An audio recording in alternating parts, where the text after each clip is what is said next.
Hello' everyone. টকা থাকিলে চব বস্তুৱে কিনিব পাৰি ন, কিন্তু কোনোবাই যেতিয়া আপোনাক 1 টকাৰ এটা গিফ্ট দিয়ে, সেই গিফ্টটোৰ মূল্য কিন্তু বহুত গুণ বেছি হয়। টকাৰে সেইটো কিনিব পাৰি, কিন্তু সেইটো যদি কোনোবাই আপোনাক গিফ্ট দিয়ে, গিফ্ট হিচাপে দিয়ে, যেনেকুৱা কোনোবা চামৱান স্পেচিয়েল বা কোনোবা অনুষ্ঠানত আপুনি কিবা এটা কৰি আছে, তাৰ পৰা যদি আপুনি পায়, তেতিয়াহ'লে মনটো কিমান ভাল লাগে হয়নে? ছাপ'জ আপুনি কিবা এটা কৰি আছে, সেইটো কোৱালিফাই কৰিছে, তাৰ কাৰণে যদি আপুনি কিবা এটা গিফ্ট পায়, কিমান ভাল লাগে মনটো। সেইটো মই আজি কি ক'ব বিচাৰিছোঁ জানিছেনে?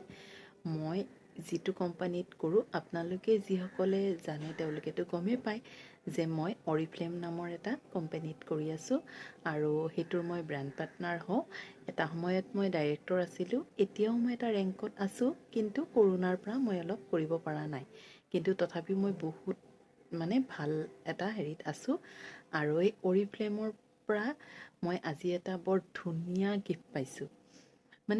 একচুৱেলি কি হয়, মই আপোনালোকক প্ৰথমতে কৈছিলোঁ নহয়, আমি পইচাৰে কিনিব পাৰোঁ সেইটো, কিন্তু মই যে গিফ্ট হিচাপে পাইছোঁ নহয়, মোৰ যে কিমান ভাল লাগিছে, মই আপোনালোকক বুজাবই নোৱাৰোঁ। ইমান ভাল লাগিছে, আৰু মই বহু দিনৰ পৰা ৱেইট কৰি আছিলোঁ।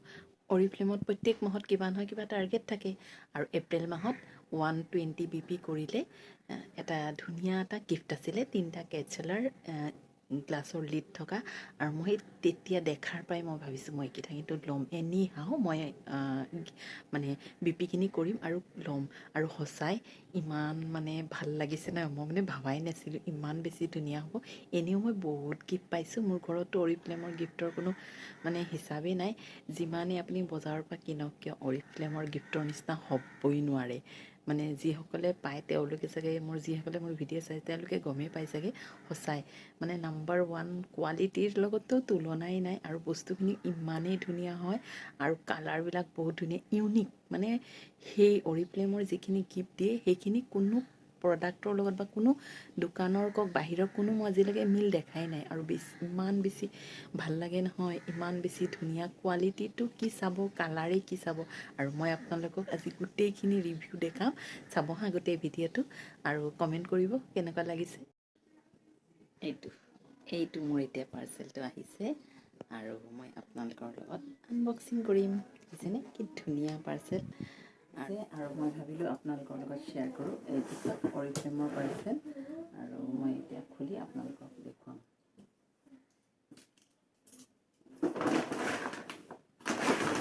এইটো অৰিফ্লেমৰ পেকেট,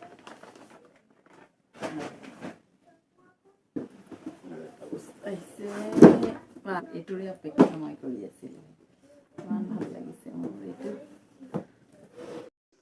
ফাইনেলি মোৰ গিফ্টটো আনবক্সিং কৰিলোঁ। এয়া চাওক, 3টা, এটা অলপ ডাঙৰ, 2টা সৰু সৰু, বহুত বেছি ধুনীয়া, আৰু ওপৰত গ্লাছৰ লিড থকাৰ কাৰণে ধুনীয়াকৈ পেকেট কৰি থৈছে। এই পেকেজিংটো বহুত ধুনীয়া, কিবা এটা হোল্ডৰ নিচিনা আছে, সেইটো দি পেক কৰি থৈছে, আৰু গ্লাছকেইটা যাতে ভাঙি নাযায়। একচুৱেলি কি হয়, অৰিফ্লেমৰ প্ৰায়খিনি বস্তু প্ৰডাক্টে কওক বা গিফ্টৰে গ্লাছৰে আহে, কিন্তু ইমান ধুনীয়াকৈ পেকেট কৰে সিহঁতে, যাতে বস্তুখিনি ভাঙি নাযায়। আৰু চাওক, কালাৰটো ইমান ধুনীয়া, মৰম লগা, একদম হোৱাইট নহয়, অফ হোৱাইট, সেইকাৰণে বহুত বেছি ভাল লাগিছে, আৰু ধুনীয়াকৈ ৱৰ্ক কৰা, আৰু ইমান মৰম লাগিছে। আপোনালোকে চাগে ভাবি আছে কিনো এই বস্তুখিনিকে ইমান দেখাই আছে, কাৰণ মই এইখিনি যে গিফ্টত পাইছোঁ, নিজে কিবা এটা কৰি, যেতিয়া গিফ্ট এটা পাই ভাল লাগে মনটো। আৰু আপোনালোকৰ লগত যিহেতু মই সকলো বস্তু শ্বেয়াৰ কৰোঁ, আপোনালোক মোৰ ইউটিউব ফেমিলি হয়, সেইকাৰণে ভাবিলোঁ এইটোনো কিয় শ্বেয়াৰ নকৰোঁ। আৰু চাওক, পেকেটিংটো ইমান ধুনীয়া, আৰু অৰিফ্লেমৰ চব বস্তুৱে, নিজৰ প্ৰডাক্টখিনিও যিমান ভাল, গিফ্টখিনিও বহুতেই ভাল। আৰু আমাৰ ঘৰত মই সকলো প্ৰডাক্ট আমাৰ কিন্তু অৰিফ্লেমেই মই ইউজ অৰিফ্লেমত আছোঁ কাৰণে নহয়, মই এনেও ভাল পাওঁ, আৰু বহুতেই কিন্তু ভাল পায়। মোৰ ঘৰত যিখিনি মই ইউজেবল প্ৰডাক্ট আছে, ক'ব গ'লে মই 80% গিফ্টেই পাওঁ, 20% মানহে কিনো। আৰু কাৰণ বস্তুখিনি ইমানেই ভাল, মই প্ৰডাক্টখিনিতো ভাল পাওঁৱেই, আৰু ইয়াৰ যিখিনি গিফ্ট আছে, এইখিনিৰ কাৰণেতো মই দিবা না ক'ব গ'লে বহুত ভাল পাওঁ, আৰু মই কোনো মাহত এৰি নিদিওঁ, মই প্ৰত্যেক মাহত গিফ্টখিনি ল'মেই আৰু ভিডিঅ'টো চাই কেনে পালে কমেণ্ট কৰিব, আৰু আজিৰ মোৰ গিফ্টটো কেনে লাগিছে জনাব। বহুত বেছি ডাঙৰ হৈছে যদি বেয়া নাপাওঁ ভিডিঅ'টো চাই। আপোনালোকক আমনি কৰাৰ মোৰ কোনো ইচ্ছা নাই। মনটো ভাল লাগিছে গিফ্টটো পাইছোঁ কাৰণে আপোনালোকৰ লগত শ্বেয়াৰ কৰিলোঁ। তেন্তে ভিডিঅ'টো আজি ইয়াতে এৰিলোঁ। Thank U everyone.